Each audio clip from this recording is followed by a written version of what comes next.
Alin ba talagang tama sa pagbabautismo? In the name of the Father, and the Son, and the Holy Spirit, or in the name of Jesus Christ? Ay, dear mga mahal kong kapatid sa Panginoon, Pastor Ariel here.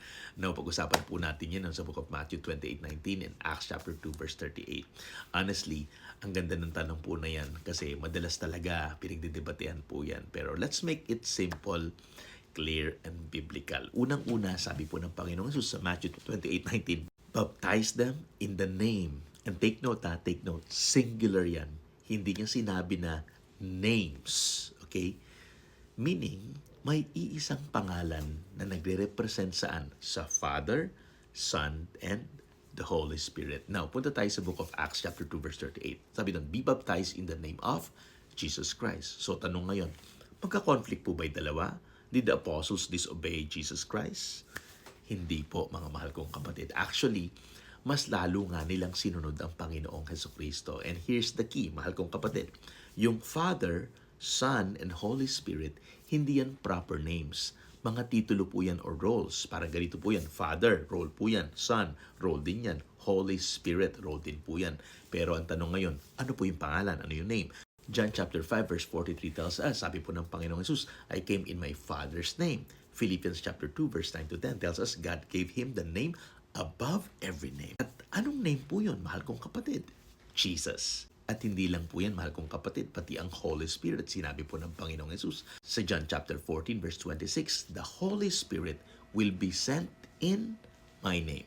So even the Holy Spirit is sent in the name of Jesus. So ibig sabihin, yung authority, identity, revelation, nakasentro po sa Panginoong Jesus. So nung nagbaptize po yung mga apostles in the name of Jesus, hindi po nila binago yung command.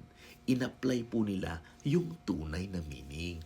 Because Jesus is the full revelation. Siya po yung nagpakilala sa Ama. Siya ang anak na nagkatawang tao. Siya rin ang kumikilos through the Holy Spirit. Colossians chapter 2 verse 9 tells us, in Christ dwells all the fullness of the Godhead bodily. So malinaw po, the name in Matthew 28:19 is fulfilled in the name of Jesus. Now listen carefully. Okay? Makinig tayo mabuti, mahal kong kapatid. Hindi ito dapat pinag-aawayan sa totoo lang. Baptism is not about formula.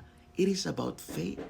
Kahit sabihin mo pa perfectly yung words, kung wala kang tunay na surrender sa Panginoong Jesus, wala rin impact yun, mahal kong kapatid.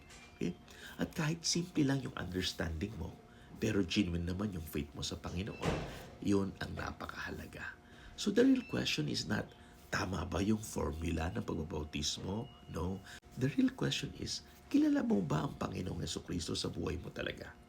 Because at the end of the day, we are not called to win arguments. We are called to lead people, to make disciples. Not your disciples, not my disciples, but the disciples of Jesus Christ. If you find this helpful, kindly share it to all your friends. At gusto mo rin ma-update ka lagi sa mga pinapost natin, kindly follow this page. Once again, Pastor Ariel here, reminding everyone to stay shining and remain amazing.